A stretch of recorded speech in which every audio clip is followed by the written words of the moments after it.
Oh, comfortable. I'm a little earlier than I usually am, but I had other stuff to do, and I've been trying to get myself organised to see. Oh, that's funny. Wait to see till somebody comes online. I'll just shuffle the Animal Spirit Guidebook while I'm waiting. So I'm a little bit earlier than I was last week, just a tad. But I know I'll start to see people around very shortly. Alrighty, we'll shuffle this up. I hope you're all doing well and taking care of yourselves. Hayley, how are you going? Good afternoon. It is too. I don't like Mondays much, and I actually am waiting on more work to come through. So they've left me with no work at the moment. So I'm just waiting on a workload. So I might as well come up and get started. Otherwise, I'm sitting there looking at a computer. Hey, Gigi, how you going? Oh, hey. Oh, I've just washed it. Always looks good when it's washed. After a couple of days, it looks pretty grubby, but it's just been washed. It's all clean. I did have a good Mother's Day. My son and my daughter-in-law came over, and my daughter-in-law had made me melting moments with jam in some and lemon curd in others. Hey, Ange, how you going? Hello, Susan. And they were delicious. They were really delicious. I have a real bent for melting moments, especially when they're homemade and they're all buttery and yummy. All right, let's have a look at these cards. We'll pull one of these for you first. Oh, we got two today. Oh, I'm liking the two you've got too. Oh, nice. So we have the Phoenix and the Bat. So I think there's something very, very interesting about to happen here. So let's have a look. I don't know which one came out first, but I think it was the Phoenix, but I'll have a look and see. All right.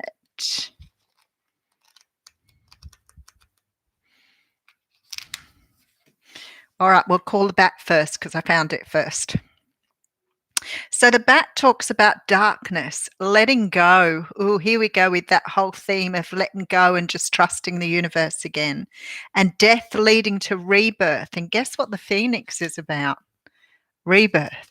Oh, I love it. I love it. I love it. Okay, so the Bat. Before emerging, the Bat waits for the sun to set and the moon to rise. In the darkness, it can see all that was invisible in the daylight hours. The Bat is a master of the subtle senses, of the underlying forces that cause some things to prosper and other things to fade. The Bat card shows up to signify the ending of a chapter, the closing of a door. The Bat comes swiftly, encouraging us to move on. In just a few hours, a new day dawns, no more lingering in the past. Very nice. So this is when in balance, this accepts, adapts, adjusts. So that's really awesome. Hey, Jules, how you going? I was just thinking about you. Yeah, you've done very well. So the second card is the card of the Phoenix. It is amazing, isn't it? Hi, my angel. How are you going? So the Phoenix. So I'm going to find the Phoenix now. What two beautiful cards to get out together. And I know the Phoenix is a very strong spirit animal because it's got the little round thing at the top. So I know this is a very powerful message here. Oh, thank you. How's everything going in your new life? And you know who I'm talking to. Hope it's all going good for you. I've just washed my hair and I just threw some makeup on. Okay, so the Phoenix. I don't get to put makeup on anymore. I don't go out to work. I haven't been going out. I've had lots of offers, but I haven't been going out anywhere, but hopefully we can soon. Phoenix. This is freedom from suffering and past karma and reincarnation, which blows me out when I have a look at I thought it might be. It blows me out when I have a look at this with the Bat, right? So this says the Phoenix represents the transformation of our past. It doesn't mean running from it, denying it, or burning bridges with rage. The Phoenix employs an advanced technique described in yoga as the burning of impurities through practice and dedication, or tapas. The essence of the phoenix is with us when we realize we've been suffering too long and something must change. We take a stand and decide to live consciously instead of being driven by the unconscious mind and its long list of fears and aversions. At that very moment, the spark of the phoenix is lit, and the great bird helps us burn through our baggage. We no longer run from who we are, what has happened to us, or what we have done. The stuckness and dead weight fall into the ashes, and a lightness and clarity emerge. As the stagnancy continues to smoulder, the phoenix lifts our spirits up and up, and we begin to recognize ourselves. Turning the page. Again, we begin to recognize ourselves again. We may catch a glimmer in our eye that wasn't there before. Look closely. It's a sign the fires of transformation is upon your wings. Some days I talk all day. That's the problem. But isn't that beautiful? So I want to read you this. It talks about the phoenix and the first chakra. The ancient yogis believed that our heaviest karmas reside in the first chakra. This earthen center is called a Muladhara, or our root. The ascent of the phoenix begins here, and as the entanglement of karmas is slowly burned, it rises from the ash towards the navel center. Again and again, it makes this journey from first to third chakra, purifying our essence and freeing us from the past. You guys must be doing some great work out there. Who else is on I haven't said hello to? Janet, how you going? Isn't that beautiful though? So we get a card that sort of signifies leaving the past behind, and then a card that comes out that talks of rebirth. I just think that's just amazing. I'm not sure how you're all going with your work at the moment, but the glimmer they talk about, I keep feeling it and I can't quite catch it. So I know it's on its way. And it's just like sometimes I have this just clarity in a moment, and I think I'm there. In that moment, I sense it, I feel it. And then it's sort of gone from my grasp again. So I know I have work to do, but I'm nearly there. Hey, Maria, how you going? It was an amazing read. I love it. And now I'm going to pull this one out from the Wisdom of the Oracle, and I've got the Thinker here. So number 44. My goodness, that's all I see is fours. Fours everywhere. I look at the clock, it's 4:44, and I think 44444. Somebody told me on here before what that meant. So we have the card of the Thinker out, number 44. Now, do you realize we had 22, 33, and now 44 in the last few days? So this is about strategy and being analytical and logical. The Oracle's message here is the ability to reason and strategize is the focus now. Take things at face value and follow the logical path. Your calculations will prove to be correct, for in this moment there is no deeper meaning than what is obvious. Things are exactly as they seem. You have all the information you need. Keep it simple and you will win the game of life you're playing at right now. There you go. So stay out of your emotions, stay in your thinking brain, and you will cope with all the changes that are coming through at the moment. Hey, Sherry, how are you going? You are on with my live, yes. Some people I know, when I've done a live, I go in and sometimes the comments are there because people think I'm actually live. It happens a lot on Facebook. And I get these little messages through saying, oh, can you draw me a card? And it's like 2 days later. And I think it's really sad that it doesn't actually say that it's done, it's finished. But yeah, I agree with you, Maria. Those cards are really powerful. And I think I talked about when Mana was on doing the readings, and I used to love watching her interpret those cards. She did such an amazing job with them, and I just fell in love with them. But they are very powerful cards. You can sort of read a lot more into what's written. It's pretty simply written, but there seems to be a lot of information that comes through with them. So welcome, Cherie. Actually, we have lots of people on we know. You guys pretty much all know each other by now, which is wonderful. How very nice. I thought about doing something today, and I thought, what should I do today, just for something different? And I thought of a few things and I thought, you know what? I'm just going to just wing it today. And did you give me a little tip, my darling? Thank you. Um, I just wanted to sort of just wing it today and see if there was something everybody wanted to talk about, or whether we just sort of sit and chat. I had a dream last night, and in my dream, I had a horse, and the horse was absolutely beautiful, and the horse had wings. So I guess it wasn't really a horse. it was a it wasn't a unicorn. It was a Pegasus. So I had a flying horse. So I need to go and check that one out. It was much more beautiful seeing a horse like I did, but the night before I'd had a gross dream. So it was really nice to have something very beautiful in my dream. I'm also working on the living in the moment thing, and the not trying. So I'm really working on the not releasing. And since I started working on, oh, there you go, Haley. Since I started working on the letting things go, the not trying. So, just to give you an indication, and I'm sure lots of you are like this, if you've been raised in an environment of never feeling good enough, sometimes that can mean that you sort of grow up really. I did have a hanky here somewhere. You can grow up thinking that if you're not good enough, that you've got to really try to push yourself for people to like you or to accept you. So, you go to work and you do your day's work, but instead of just doing the work you do, you try extra hard because you want people to really know that you're doing a good job. So you constantly look when you're trying from validation on the outside. And I sort of realized that a lot lately, how everything is about trying. I try this and I try that and I try harder. And eventually it sort of got to me, why do I try so hard? And I think when I told you I had that bit of a little bit of a chat with Spirit, and Spirit said to me, don't try. And we had a bit of a joke about the whole Yoda thing.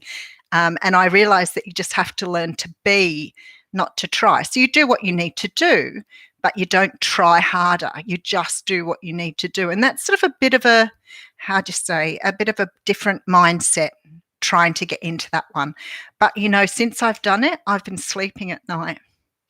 And I'd had so many issues going back to sleep when I woke up. So I'd wake up and I would be bright. I'd end up sitting up at 1, 2 o'clock in the morning watching a movie, watching YouTube, whatever, because I just was too bright to go back to sleep.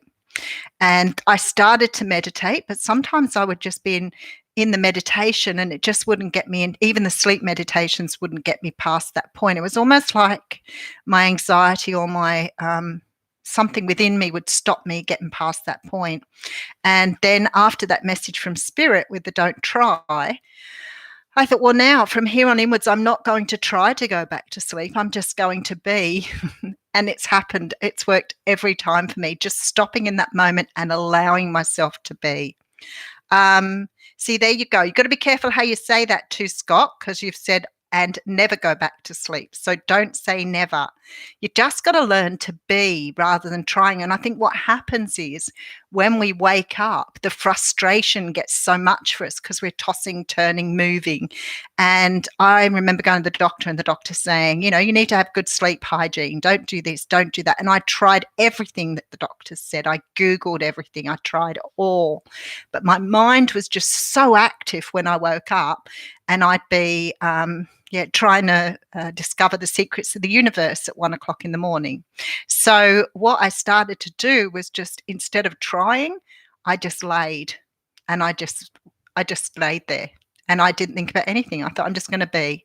And every time I've gone back to sleep. So for all my years now, I have made a complete change. I am still at this stage, I am still doing the wake, but I'm going pretty much back to sleep. So horses are on everybody's plate at the moment by looking here. And I feel with the horses, there must be, I keep reading all your comments, some beautiful, I always love all your comments. So excuse me for a moment. I'm going to do some work on that, Cherie. I've got that in my groups, when I do the groups, about being able to let go, learning how to release the cords that keep you tied to a person. So I'm going to do some of that stuff. Horses. So I haven't got anything here I can look up. Just hang on a second. Let's just have a look at the horse spirit, because I know the horse spirit is about feeling free. I got all my meetings set up on Zoom today, paid for a subscription, so we can go for a whole hour. Let's look up spirit animal.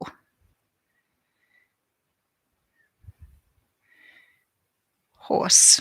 I'll look up horse first, and then we'll look at why the wings. Okay, so the horse spirit animal, if you're all doing things with horses at the moment, oh golly, that's a beautiful picture, symbolizes personal drive, passion, and appetite for freedom. Among all the spirit animals, it's one that shows a strong motivation that carries one through life. The meaning of the horse varies depending on whether this animal spirit guide is represented as wild, tamed, moving freely, or constrained. So what this represents is a driving force, what you thrive for or what carries you in life. The balance between instinctive and the tamed part of your personality. So it might mean you're trying to free yourself up from something. It is about sexual energy, and more closely related to masculine energy, and it's about strong emotions and passionate desires. So let me just have a look. I'm going to just have a look at horse with wings, if I can't get anything under there.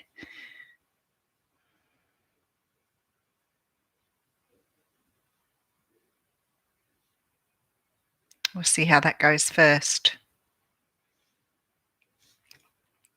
Okay, so it did come up with Pegasus anyway. So it says Pegasus is a flying horse, and the ability of flying has always been considered, this is not the right shape for my head, a universal symbol of liberty and free spirit. Pegasus symbolizes the idea of spiritual freedom, but he could also be tamed. However, Pegasus remained free in his heart and wild and wise beyond human understanding. There's some beautiful pictures here. This one was very tame. Mythology, meaning legend and lore. Wild and free, a breathtaking beauty. The meaning of the Pegasus represents attaining ultimate freedom with no boundaries of time and space. Wow, I must be nearly there, right? To thunder across the lands, to fly among the clouds, soaring over the oceans, reaching lands that have yet to be explored, yet to be discovered. This is the power of freedom the Pegasus reveals to us. This magnificent creature comes to us in our time of greatest need to lift us above the ordinary, to experience something extraordinary, to places and times that are alive in the dreams of our hearts. Oh my goodness, that was absolutely beautiful. I've been so busy, I never really had a look at what that meant. Wow. Okay. Time to spread my wings. I think I've already started. That's what I said. I feel really like I've been just doing some amazing work because we're at home. Like I figure I've got, so much time in my day. I'm at home in my lunch hour. I get to do my work at home. And then, of course, I haven't got the to and from work as well.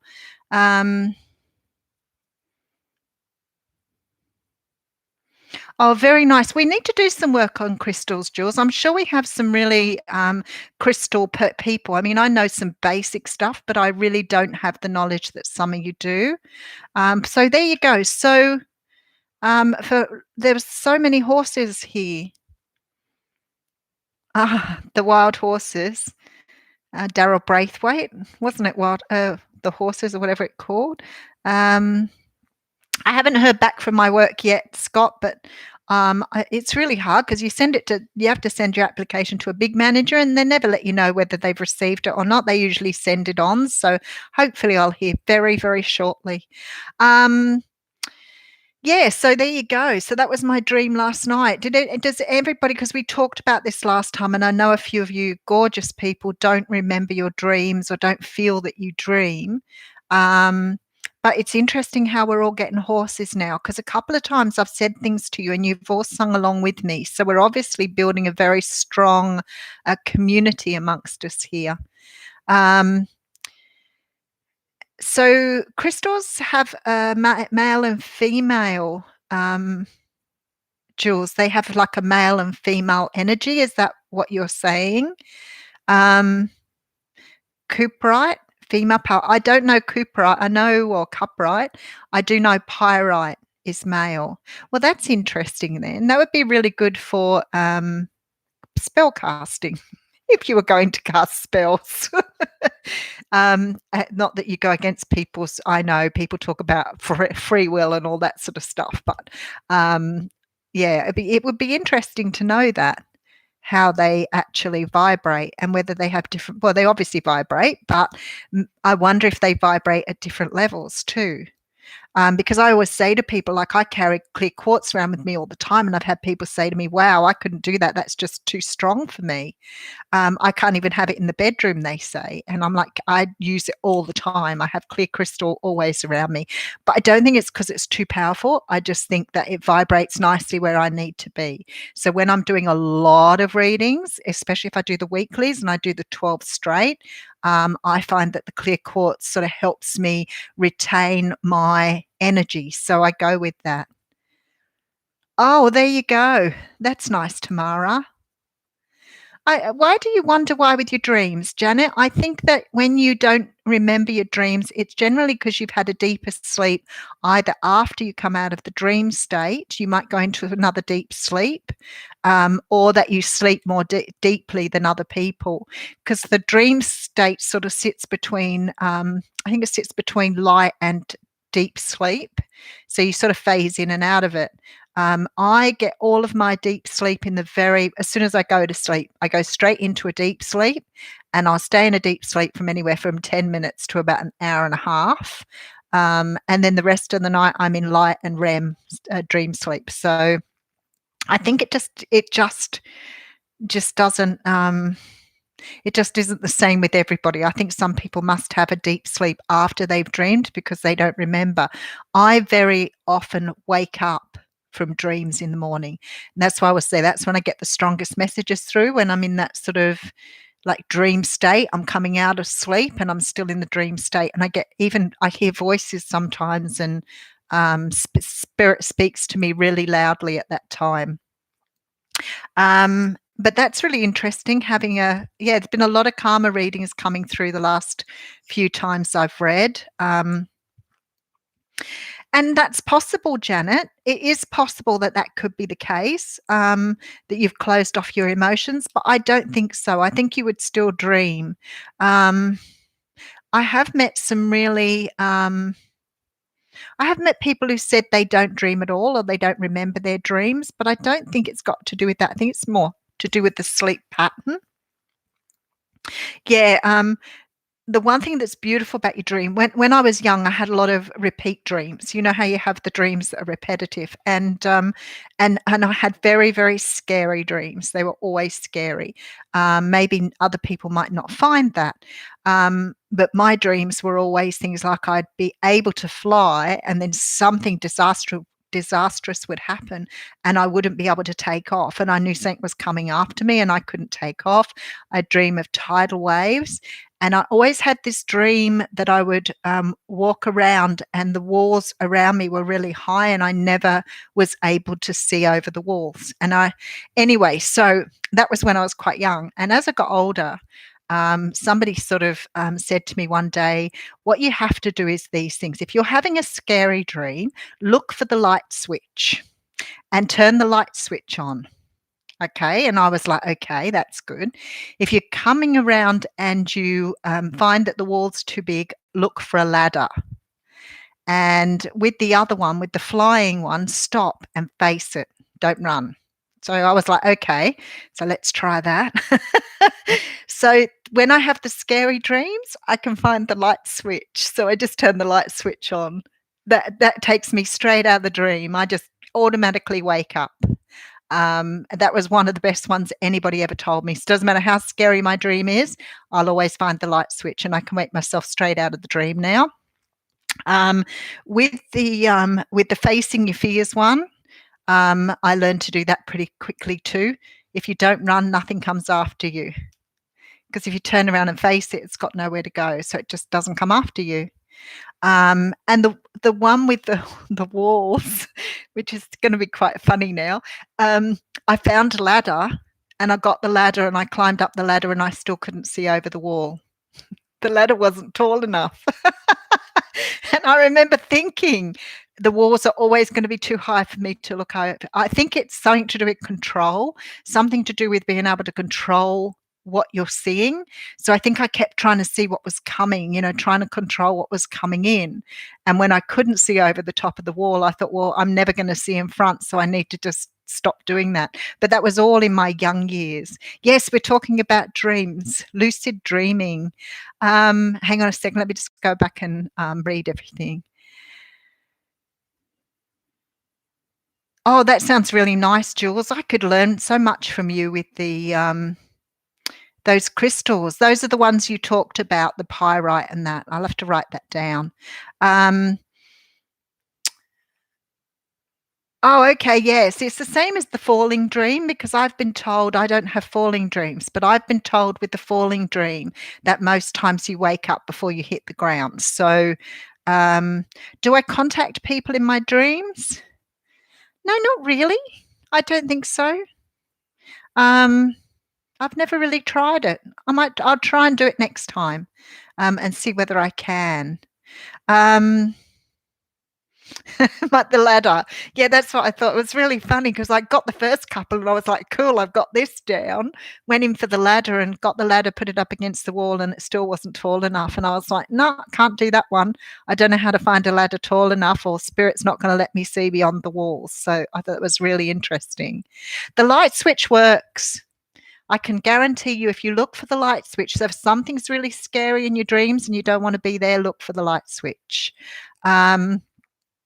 There was something else too that I've learned in the last couple of years about something scary. Because I don't, every time I start having scary dreams or something starts coming to me, I find some way to work with it. So there's been times where I've had dreams that have been very dark, but I can usually find some way now to get to come to terms with it, so it doesn't scare me anymore. But I used to sleepwalk and sort of talk a lot in my sleep and scream, cry.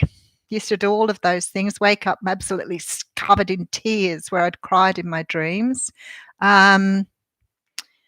You can contact people in your dreams. There you go. So Jules says she can. So maybe Jules can give us a little bit of an idea. Yeah, the people with no faces. I used to do that when I was young too. Always look for people, and they would never have the face that they were supposed to have. So it was like they'd come forward and say, "Hi, it's Fred Smith," and I'd look and I think, "You're not Fred Smith. You don't look anything like Fred Smith." But they'd be Fred Smith, only they looked nothing like I knew Fred Smith to look. And that was always bizarre for me too. Seeing people in your dreams with no faces, I would think, Susan, that would have a very deep meaning. I always used to see when I was young, I would be getting married and I would never see the groom's face. It wasn't like there was no face there. I just never would see his face. So it was really odd. Yeah, perhaps Jules can give us a bit of a session one day.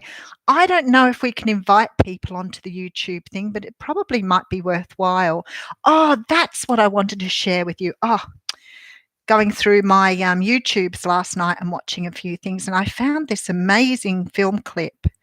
I hope I did keep it. It had only just been put on YouTube. And sometimes I think people say to me, "Oh, this twin flame thing, it's a load of codswallop. Who thought that up? It's only a new thing." And I say to people all the time, I've had lots of evidence to show that it's been going on since the beginning of time. And I thought, well, I can't really prove that to people. People have to work it out for themselves. If you don't believe, that's cool. It's not a problem. Not everybody has a twin flame. Not everybody will experience the journey. And that's just the way life is. You'll just have another life where you meet somebody you're supposed to be. I used to have twin friends who used to talk to each other in their sleep, hold full-on conversations. That was really spooky. Anyway, so last night I go on to YouTube and I thought, what am I going to watch? Because I don't watch any telly. So I either watch something on Stan or Netflix, or I flick over to YouTube and just watch some clips. And I found this thing called The Dark Night of the Soul. I'm just going to play it because I can't remember the full title. Losing Who We Thought We Were. I've got to stop it. Hang on. Stop. Okay. And it's The Dark Night of the Soul, Losing Who We Thought We Were. And it sort of talks about, it's like the Taoism thing that I've been watching lately. And it was really interesting because it talks about two very, very old twin flames who were saints, I guess, who had spent their whole lives trying to get back together. And it was the most beautiful story. I would highly recommend it. So go and have a look for it. It's called The Dark Night of the Soul, Losing Who We Thought We Were. I don't think you'd need the person's, hang on a second. Oh, you're not going to go now. Whether you need the, oh, really? All right. It had a really strange name. But if you get The Dark Night of the Soul, Losing Who We Thought We Were, you should have clicked on it, Carla. How are you going? And have a watch of it. It goes for like 10 minutes. It's really amazing, very beautifully talked about. Some legend of two people that were meant to come together, who one was a saint, I think, and the other one may have been a nun. But they had a love for each other that was so deep, and they spent a long time trying to get back to each other. And I thought, this is written in really, really old, I think it might be Chinese writing, but it's very, very old Asian writing. And I thought, when people say that, I think it always seemed natural to me. It didn't seem that wasn't the case. So when I hear something like that, I think, yep, I've been getting the right messages, which is pretty cool. Yeah, go back and watch it. It was really lovely. And it only goes for 10 minutes.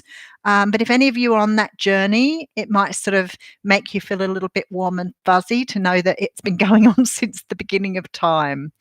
Star-crossed lovers with Shakespeare. Shakespeare talked about it too. People who were born feeling that they should have been together but couldn't quite get back to each other. So very, very beautiful story. But the Taoism thing, I'm really sort of getting into at the moment because I'm trying to learn the power of release, of letting go of the past, the future, and just living as I am. So it's been very interesting. I've tried watching Abraham Hicks a few times. Is it his daughter that does the channeling? Some of the stuff I think is really good, but not all of it resonates with me. Some of it just doesn't come across the same way. But I think we all seem to have the basic ideas, and I think people put their own themes into it, and sometimes they sort of, I think, lose the core of it. So I don't feel really that I resonate it with it all the time. But there's been a few people like that where I sort of resonate with some of the stuff they talk about, but not with everything. I'm not it resonates intensely. Yeah, it's beautiful Taoism, but it's a philosophy. It's not a religion. And I guess it's like, for May 2020. Yeah, I'm getting a lot of people writing to me at the moment with their predictions for the next few months, and not all of them are really nice to listen to. I found it a little bit hard too, Gigi, so I get it. I think some of the stuff is really good, but it just doesn't all fit nicely with me. Sometimes I listen to people, I guess we're all different. We all have different ways of receiving information and interpreting and, and feeling comfortable or confident with things we're told or what we hear. And I think that sometimes, I guess it's like tarot card readers. If you go in sometimes and you listen to, we talk about meditation, someone who's doing meditation, not everybody will sit with us. And if we didn't have different tastes, we'd all be chasing after the same people, right? So I think that, I don't know what it is. I should watch her again and see if I can identify for me what exactly it was about her. But then, as I said, there are people I listen to that probably don't appeal to other people too. So I still listen to a lot by Richard Grannon, the Spartan coach. I find him absolutely, he is so sort of in tune with me. It blows me away sometimes. So I sort of like that. That he talks about things that I've often thought about, that sometimes I think they're a little bit way out and a little bit weird. And it's nice to know that someone matches your weird in that way. But sometimes I watch other people. There's been a few people I started watching and really got into. Yeah, well, not everybody wants to listen to me, Maria. Not everybody would want to ask a million men. I'm trying to think. There's some other people that I've watched who I really, at one stage I found them really, really useful and I really resonated. But then there's sort of like this, I don't know whether, I had a really nice compliment from someone on YouTube then. Sometimes I will resonate with them for a long while and I will watch them for a long while, and then all of a sudden something changes. I'm not sure if my vibration changes or whether their vibration changes, but it might be that no, not everybody should listen to me, Scott. The vibration changes, I think. I think some of us, we watch, like certain tarot readers I have watched since the beginning of time, like Ignatius Wallace, Tree of Life. I absolutely love her style. But other readers I started off watching and I can't watch them anymore. They don't resonate with me at all. So some of the readers who've got really, really popular, they seem to just not resonate the same way as they did when I first started watching them. But I guess you would. Well, that's nice to know, Maura. Hang on, I'll come back to that because I'd like to know about that.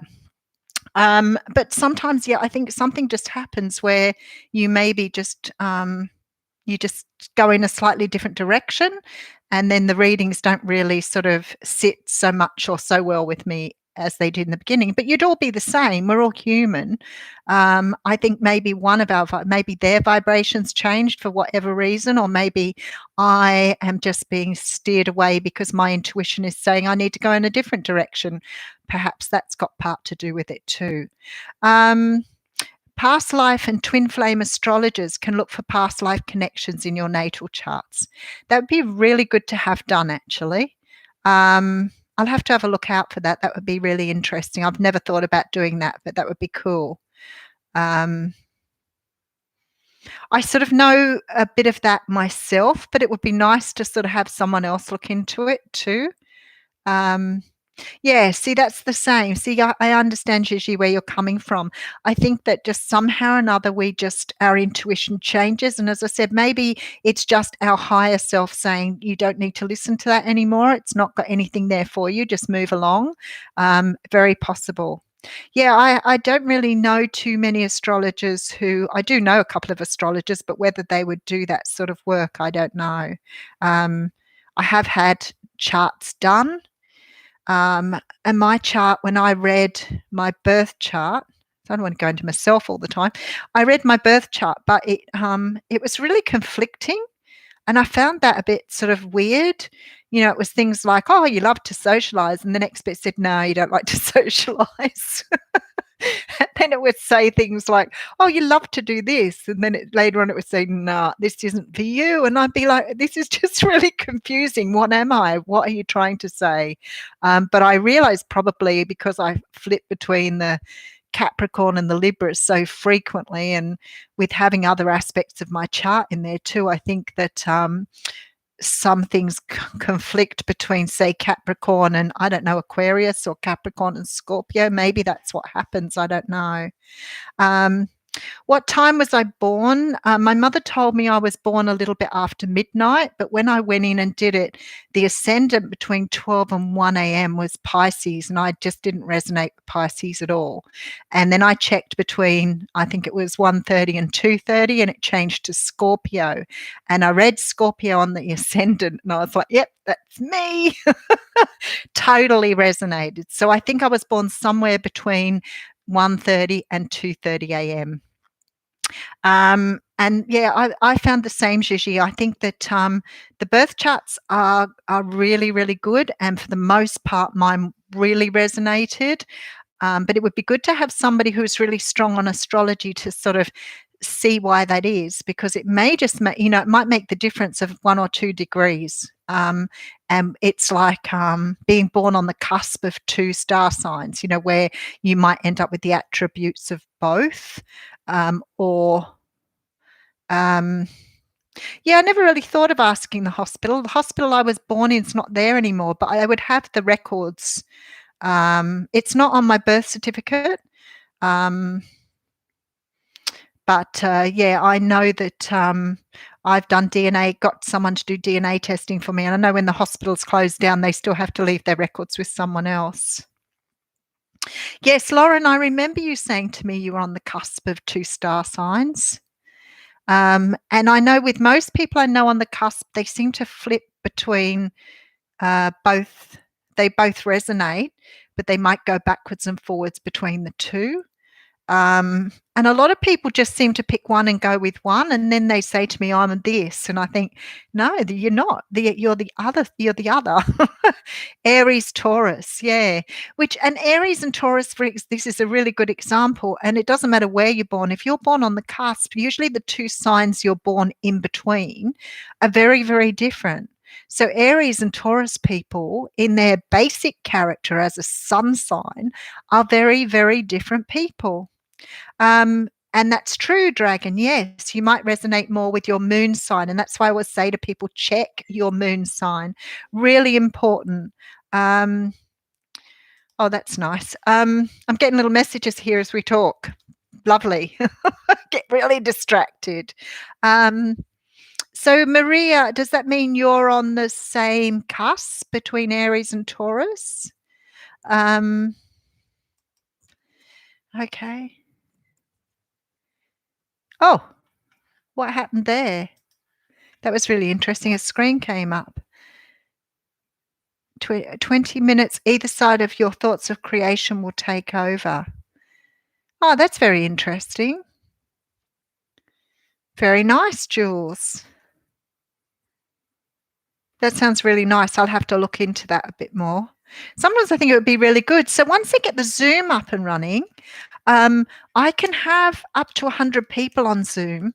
When I was looking at it on Zoom, if I want to run groups, I could run a group of 10, which what I wanted to do, but you can only have 40 minutes and I'm planning for an hour. So I joined the first level of Zoom. And in that, it said I can have up to 100 people. And I thought it'd be really, really good to invite you in to a room where you can actually talk, and we can talk rather than doing that. And I mean, we could have a few people if we're only talking and not actually doing something. So I'm thinking of doing that a little bit further down the track. There you go.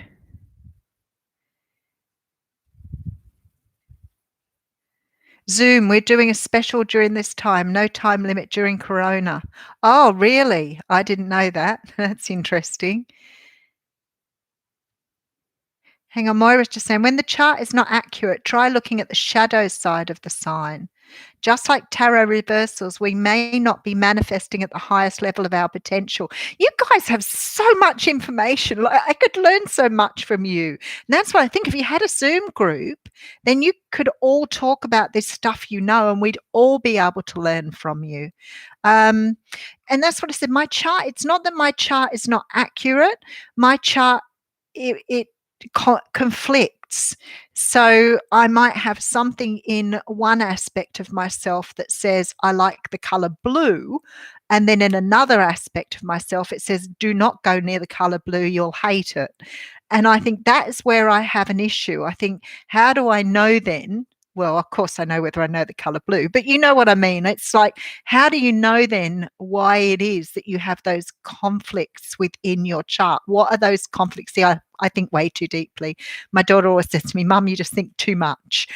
But I want to know then, if there's a conflict in your personality or conflict in the type of person you are, how do you work with that to recognize how to use it most effectively? 44 minutes. Told you, always 4s.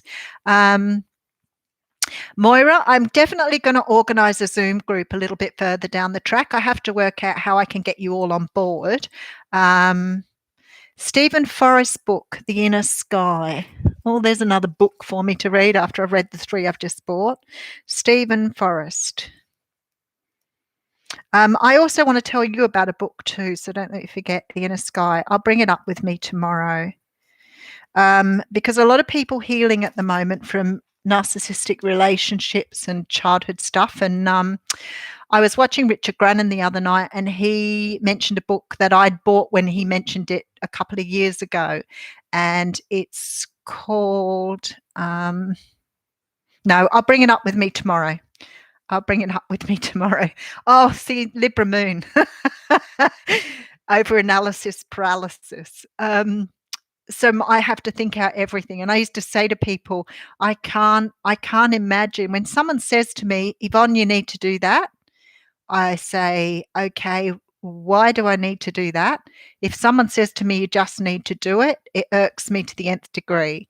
I need to know why I need to do that. And you need to explain to me so I have a better understanding of it, because I have a really analytical mind. Oh, well, there you go, Hayley. So you've got all of that air in your sign.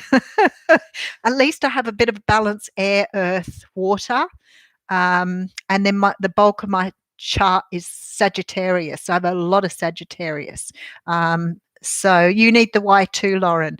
It drives me insane when people do that. And I think it's because when you're young, and your parents would say to you, you can't do that. And I'd go, why? And they go, because I said so. I need to learn. So now as an adult, if somebody says to me, you need to do that, I want to know why do I have to do that? Tell me, what is the result of my doing that? What does that mean for me? How do I do it the best way I can? And you've got some splaining to do. But it's just a real funny thing, isn't it? So Gigi is Libra Sun, Venus, Pisces Moon, and Cancer rising.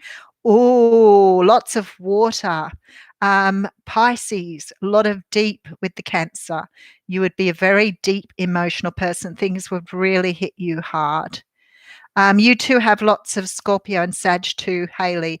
Yeah, I have Sagittarius in quite a few planets.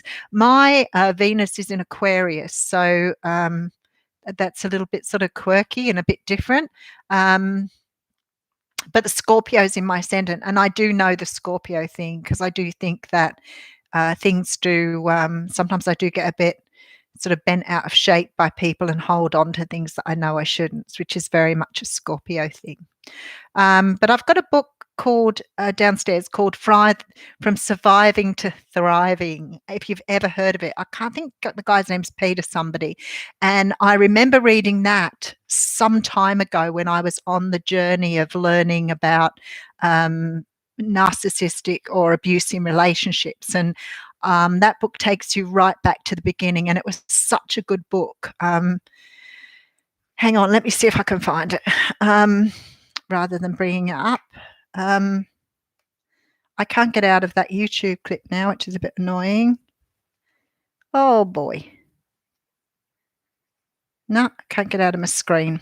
And I thought for some of you people who are talking about understanding the journey, how to get over relationships, how to understand how your childhood relates to your adulthood in the way that you work within a relationship, I thought would be really good. And then when I was watching Richard Grannon the other day, he mentioned it once again, and I thought I really must bring it up for you guys.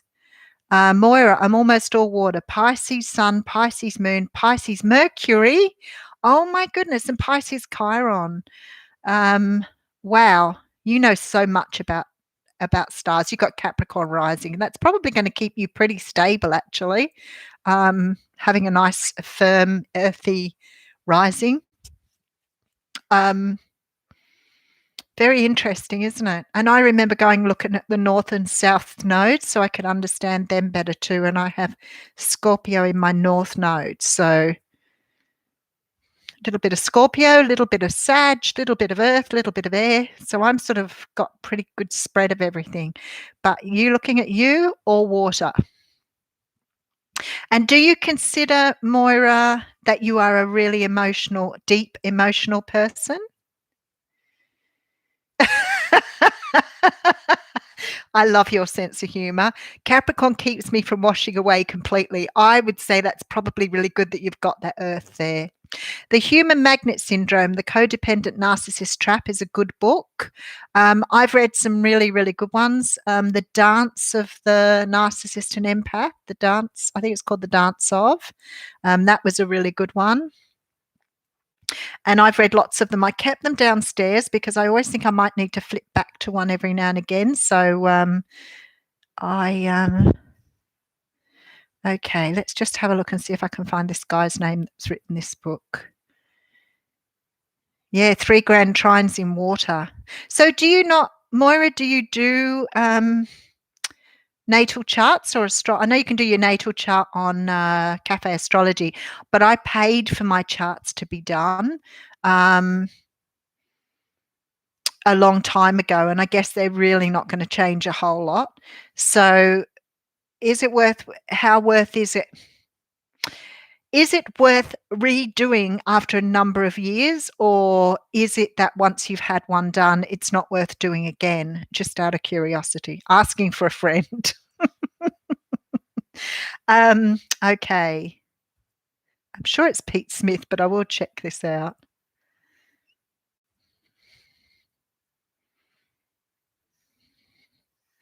Okay, From Striving to Thriving.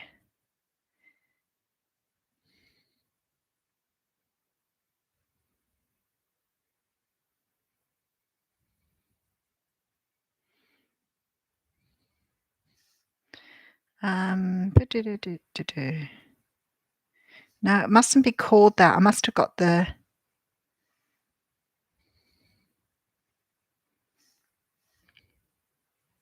I'll have to. Oh, that looks like it. No, that's not it either. I'll have to go and check for you the book so that I can come. Pete Walker. There you go. So that's why I haven't got it right, because it's called Complex PTSD from Surviving to Thriving. So you can have it obviously on DVD as well. So it's Pete Walker. If you're going to read any book on this, really, really good direct book with really, really easy to understand stuff. And that's the one he recommends. And I went and bought it after he talked about it, found it very, very good. Yeah, there you go. Janet, would you recommend, Moira, would you recommend any people that would be good to have your charts done? But not just the natal chart, for like future stuff as well. That's what I'd be interested in, like, looking forward to the future. I know that a few things have been predicted for me, but I would really like to see, astrologically, I'd really like to see how that is still going, panning out or whatever. I thought it was very interesting when I was young and read about, being older and what could happen to me in my older years. Oh, there you go. If you find one, will you share it with us, please? As I said, not all astrologers really do that in-depth reading. Maria, you do know lots of stuff. You just don't know about this stuff. So yeah, have a look at that book from Pete Walker. That would be fantastic. Thank you. And then what I'll try and do is maybe once a month we can have, instead of this session, once I've got my Zoom up and running and I know how to work it. And I've got a lovely woman called Jane, and I know Jane will watch this later, so I'm going to mention her name. She's having trouble writing up. She wants to join us in the groups, but she can't seem to add comments. So she's been trying to work out how to do that. So I know you'll be there, Jane. And Jane has said to me, Jane, I hope you don't mind me talking about you, but Jane's a school teacher and she does her school work on Zoom. And she said to me, if you need any help, just let me know and I'll help you out. How cool is that? So I have already done what I need to do. And if I need anything, I know I've got her on the back burner. Oh, okay. I've never heard of evolutionary astrology. I can barely say it, let alone hearing about it. Tell me, what is evolutionary astrology? Is that what I'm talking about? It might be, because that sounds like what I'm asking, looking ahead. So it's all very well to have a natal chart done, and I get that. But if you have a natal chart done, it's done at birth, right? And the whole idea, as I understand it, is we work from our south node to our north node. So mine's in Taurus and I work towards Scorpio, and that is my life's work. Learning how to be less Taurian, more Scorpion, right? So I get that basically, in a nutshell, is what I'm supposed to be doing. So if I'm going to now have a chart done at my age now, after spending millions of years on the planet, how does my chart look now? Because it's not going to look the same as it did when I had a natal chart done, because that's from birth. And I feel like it's probably like your hands, where one hand shows your blueprint when you were born and the other one shows your life journey. So I'm thinking astrology must be very similar to that. Yeah.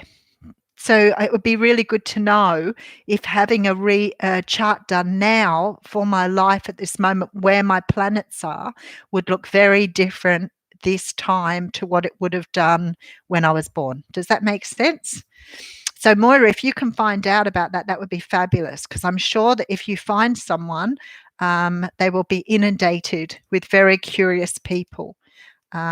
Not that I don't know myself well enough, but it just, I guess, curiosity more than anything.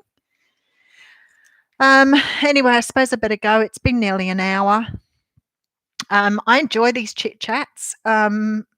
It's crazy. I've had 4 visitors in the last 24 hours, which has been very different. So that's been nice too, now that we can have visits from people again.